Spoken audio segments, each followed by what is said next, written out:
Welcome to Shootin Straight. I'm your host, Ken Buck.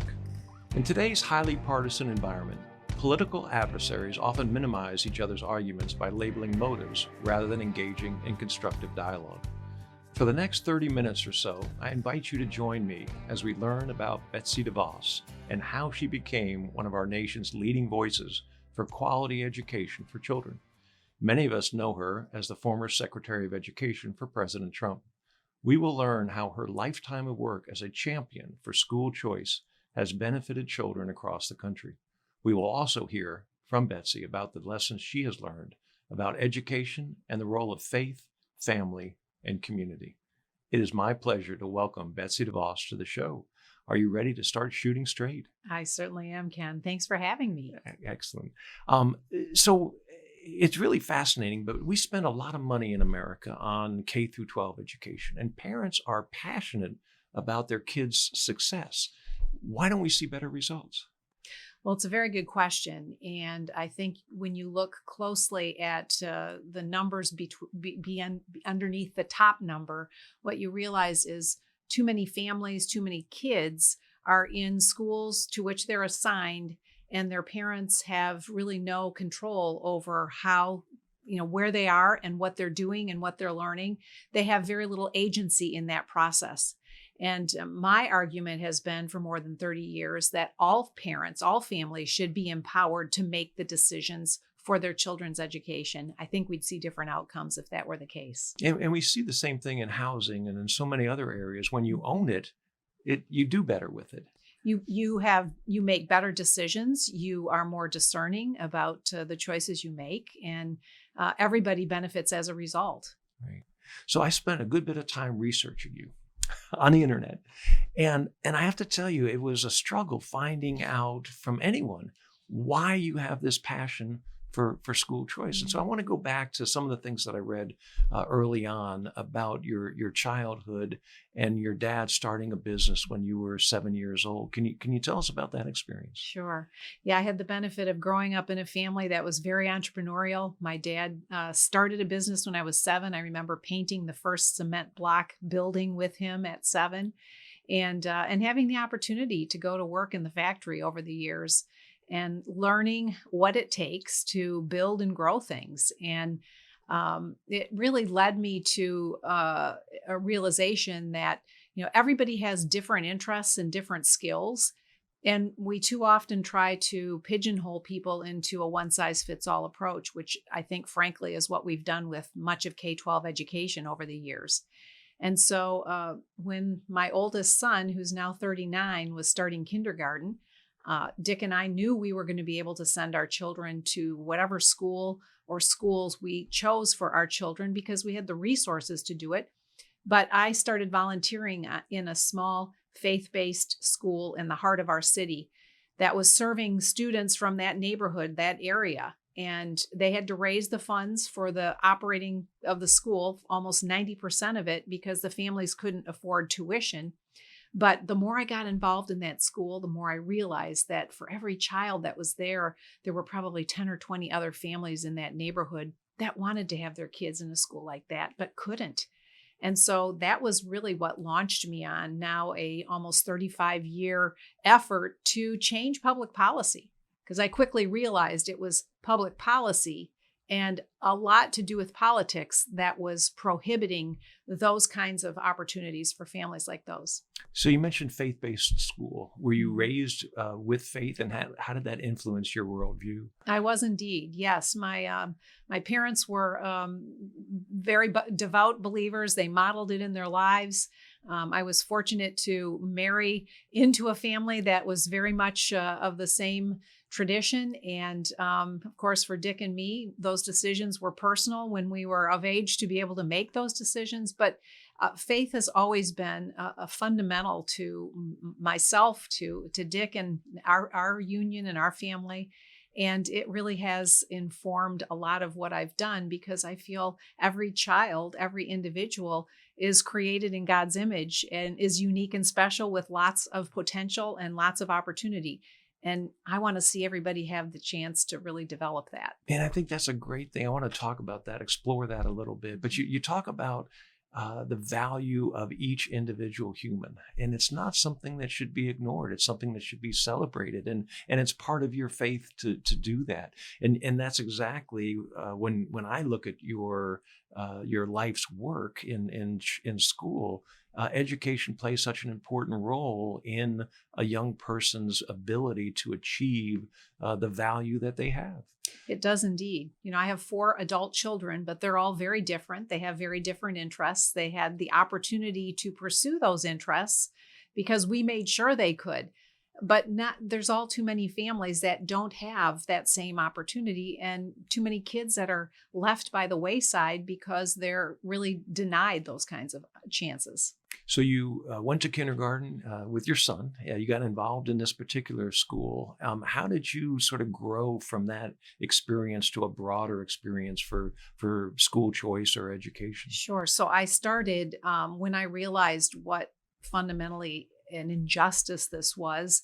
I became involved with some nonprofit organizations that were trying to make the case, both through an appeal to one's logic and in some cases an appeal to one's emotion around why these kinds of policies are important for all families. And quickly came to realize that really the biggest impediment was policy/political, because there are very powerful forces that are seeking to continue to keep the status quo in place and keep kids in a system that is very much centered around adult issues, not around what's right for kids. And what are those forces? Well, frankly, the teachers union and all of their allies. Okay. You didn't just go into this alone. Your husband has an interest in this area also. He does. We both worked together for many years in Michigan. We helped get the first charter school laws passed in Michigan.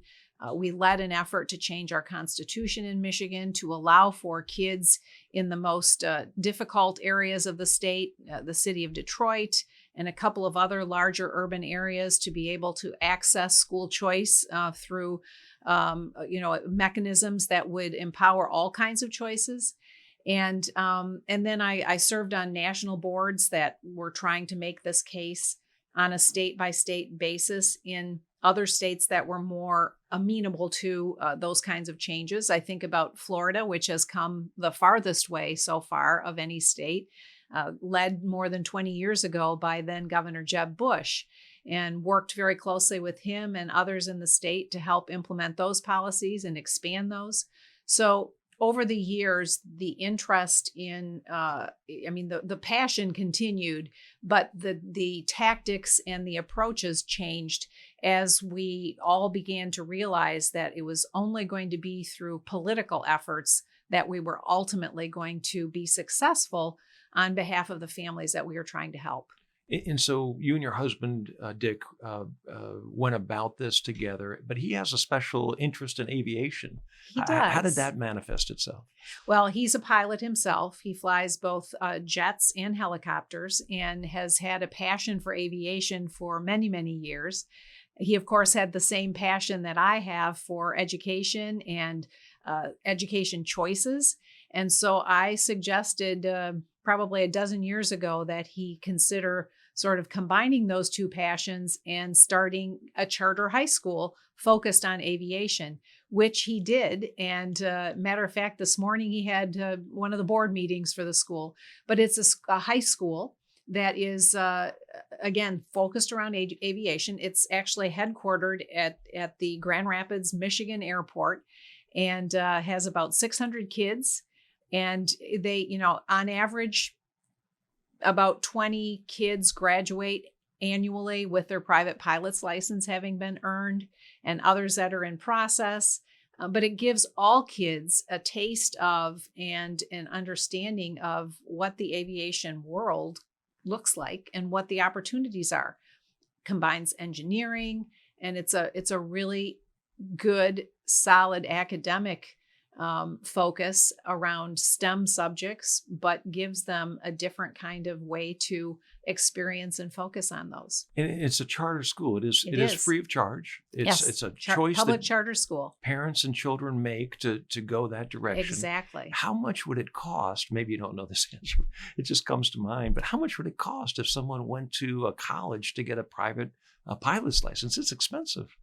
Yes, and that's a part of the program that they do help fundraise for kids who can't afford to pay for those opportunities there. But the key is that they are introduced to it and they can begin to experience it as early as their junior year in high school.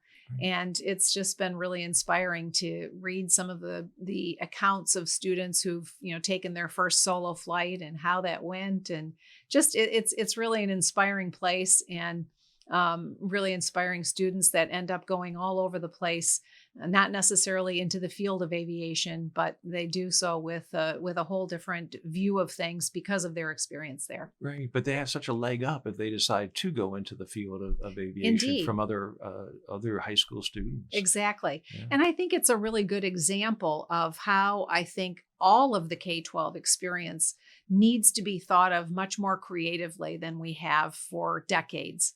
Right. If you can help unlock kids' potential because of something they're interested in, the sky's the limit for them. And I think of another example, talking with Senator Susan Collins from Maine.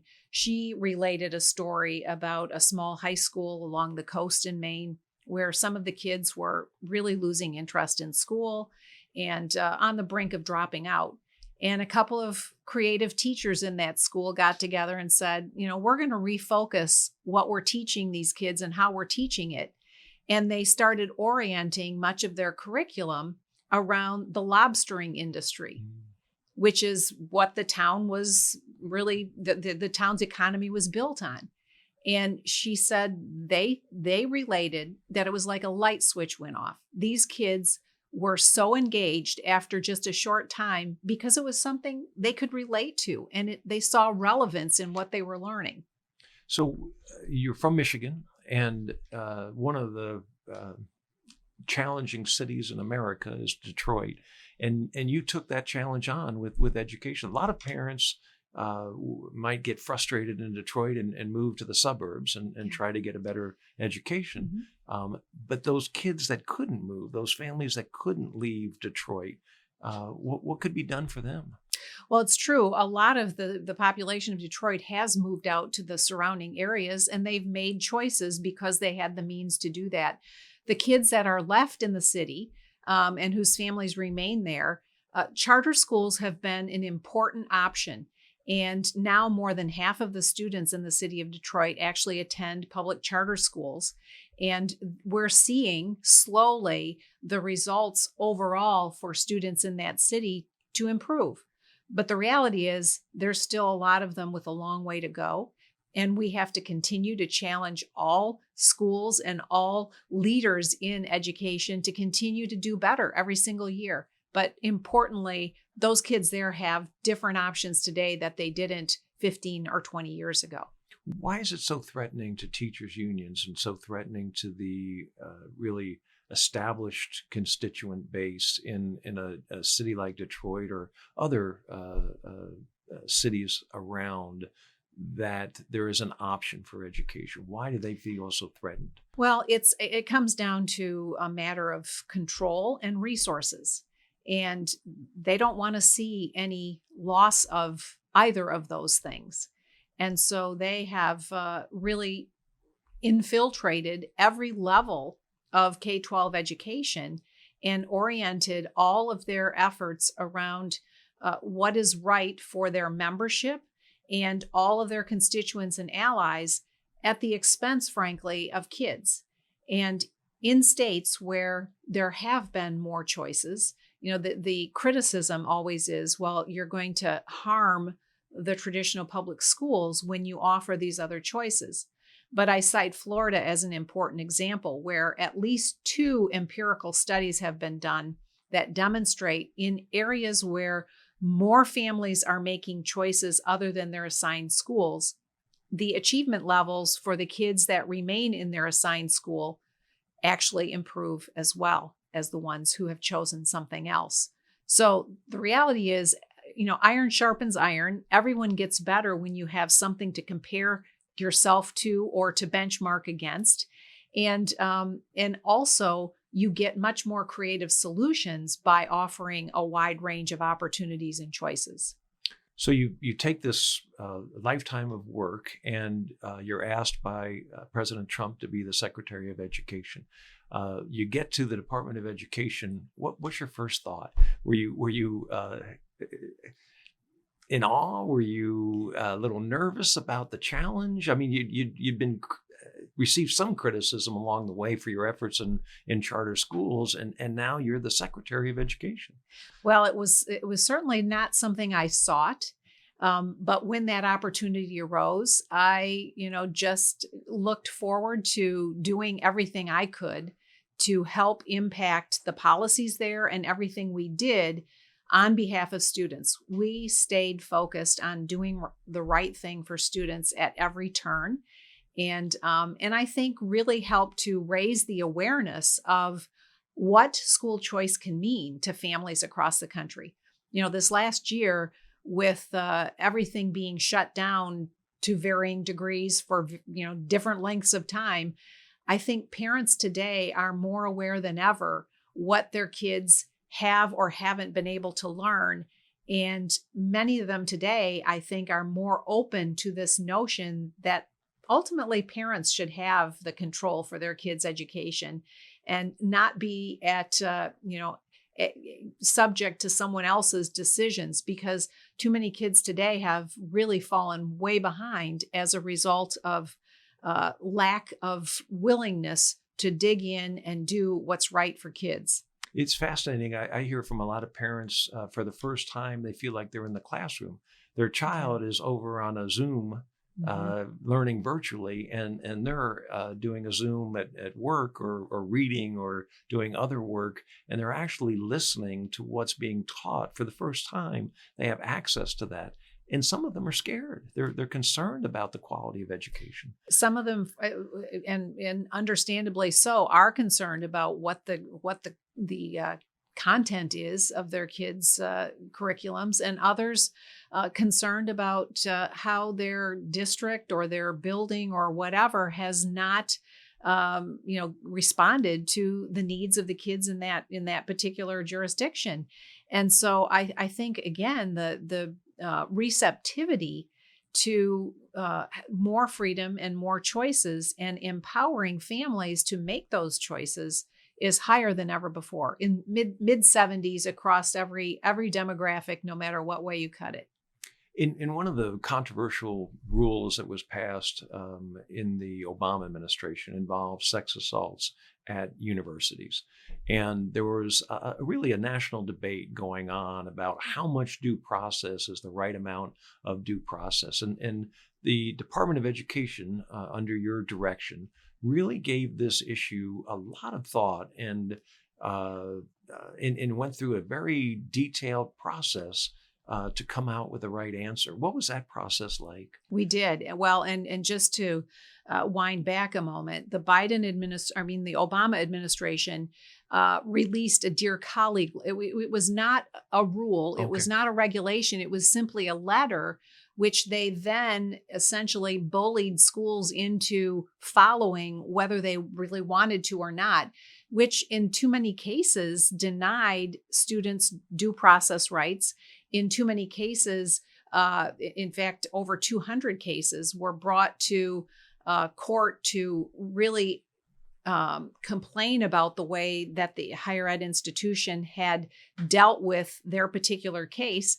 So both the accuser and the accused they had to go through the whole thing again, which is awful for the accuser as well. And nobody wins in a situation like that. In well over 140 of those cases, it was found that the schools had not honored due process, and they overturned what the schools had decided. So the whole thing was unfair. It was broken. And it was not, frankly, properly done. So we set out to go through the process in the way that Congress has laid out, the Administrative Procedures Act, and went through and had all of the public comment to what the rule said. We took that public comment, we modified some things in the rule, but ultimately what we came back with is a rule that is fair, that is reliable, that is balanced, that puts the accuser in the driver's seat as to how they want their complaint to proceed, if they want to lodge a formal complaint or not, or if they simply want to have some accommodations at their school. Perhaps they don't want to be in the same class as this individual, or they want to change dorm rooms or something like that.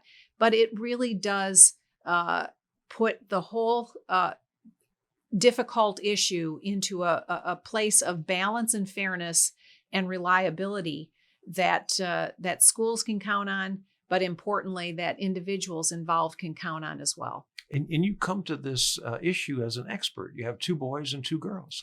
I do. I have two daughters and 2 sons. And, I think about when my children were in college, and as a parent, I know how I heard from so many parents on both sides of these issues, how painful these things were and how difficult when things were not fair or not done properly or well. And I just wanted to make sure that the rule that we ultimately came out with was one that would respect and honor everyone and treat every individual with fairness. And the result has been, as with so many things in our litigious society, it has gone to court. And it has been challenged. And what have been the results? It has. There are still a number of cases proceeding, but all of the ones that have had any decision around them so far have upheld our rule. And so I think it's a positive sign. And for any individual who would reflexively say, we need to do away with that rule and go back to what the Obama administration had put forward, I would challenge them to actually read the rule and find a part or tell me where you would change things. Would you take away an individual's right to understand what the complaints were against them? Would you, would you deny due process? Would you go back to a situation before where the definition for sexual harassment and sexual assault was so wide open that you had other people making complaints on behalf of 2 individuals that didn't even want to have a complaint made? I could point to any part of the rule that we put forward and say, help me understand what you would do differently that would make it better and more fair. And I don't think you're going to find one. So another issue that you had to address, and I say had to address because it was just sort of bubbling over at the time when you became the Secretary of Education, were student loans. Mm-hmm. And it's an issue where for decades, the federal government would guarantee a student loan, but not be in the business of making student loans. How's that going for the federal government, and what did you do about it? It's not going well at all. And frankly, it's an issue that Congress is going to have to deal with in a real intentional way, because today, what costs for college are on the runaway, and students are borrowing for educations they don't know what they want to pursue in many cases. You have all of the calls for canceling student debt. And yet you have 2 out of 3 people who haven't gone to college. And so we're going to ask the 2 out of 3 that haven't gone to college to pay for the student debt of the students that elected to, or ask the ones who have faithfully paid their student loans off to then cover the debt of others. It is frankly a mess. We tried to modernize the whole framework and make it much more seamless for students to navigate and to have a lot more information at their fingertips about what they were actually taking on and what the actual cost of the programs they were looking to pursue is going to be, and then what you are likely to make based on real data of students that have graduated those programs before, what you're going to make after you've graduated. these are really important tools for individuals to have. But the whole notion that the federal government should be the only lender for student loans and higher education is really ill-founded, and it places the emphasis, I think, in the wrong area, because it continues to suggest that your only way to a successful future is through a 4-year college or university, when in fact we know that prior to the pandemic, there were over 7 million jobs in the country going unfilled, most of which did not require a college degree, and many of which really promised very good opportunity for those who wanted to pursue them. So I think we have to take a few steps back and look at what higher education really means or should mean. You and I visited a couple of schools in your home state of Colorado and saw some of the great programs and some of the great alternatives to a 4-year college. And we have to be very, I think, open to welcoming more of those opportunities and encouraging more young people to pursue those. My memory is that the change from a guaranteed student loan program to the federal government running the loan program happened during Obamacare. Yes. The debate on the Affordable Care Act. Supposedly it was going to pay off or pay for Obamacare. Right. And it has turned out to be, as so many perhaps well-intentioned programs are, it has turned out to be just the opposite. Now there are calls to forgive all this student loan, forgive all this student debt. And what is the effect on a young person when the first thing you tell them is, you made a promise to pay something back, but now we're going to tell you that you don't have to pay it back? Well, I mean, I think the whole notion is a horrible one. And the thought that you could do this once and then not set up for a future that is going to continue to perpetuate there's no end to what you would unleash if that's the direction that this administration tries to go. And I think it's horribly misguided, and the policy is not defensible in any way.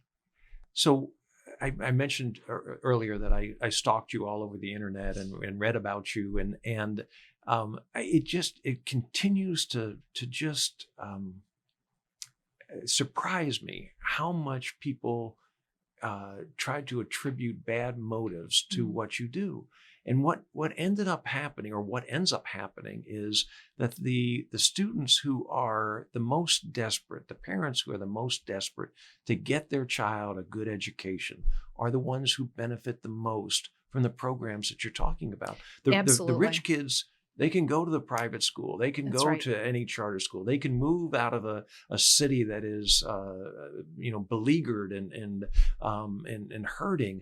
But those children who are stuck in the system, those are the ones who you're really giving hope to. Can you just talk to the people that are watching this and just explain that? Because it really was upsetting to me to read about someone who I know who has a heart for education, a heart for kids, to see those kinds of things said about you.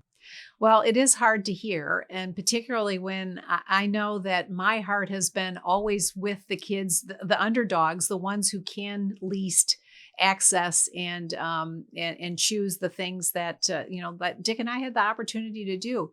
And so, but that I relate that all back to the teachers' unions and those who are defending the status quo. They have self-interest, and they also have the ear of the media. The media is complicit in all of this, and they don't want to really learn and listen to what is really underneath all of the policy proposals. They just want to continue to help perpetuate a system that has failed millions of kids continues to fail millions of kids. And I don't understand it. There is nothing on its face that is logical about that to me. But it hasn't dented my passion to continue to try to fight.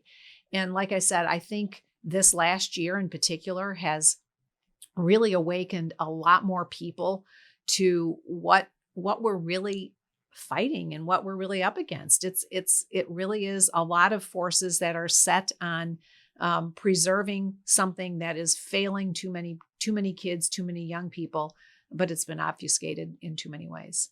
So one of the questions I try to ask all the guests on this show is, and I want to, if loving this is wrong, I don't want to be right. What is this, Betsy? Well, I would say in the context of what I've been doing for decades, it's if loving, promoting opportunity and choices for education for kids is wrong, I don't want to be right. I would say in a more personal context, I love being on the water anywhere. And water is life to me, and I love being on the water. So if being on the water is wrong, then I don't want to be right either. Neat. Well, thank you so much for being on the show. I want to thank Betsy Devos for shooting straight with us, and I want to thank you for listening today. I hope this program has been informative, enlightening, and uniting. As Americans struggle with the difficult issues facing our country, we are reminded that good policy is the result of open, thoughtful discussion. Thank you, and God bless.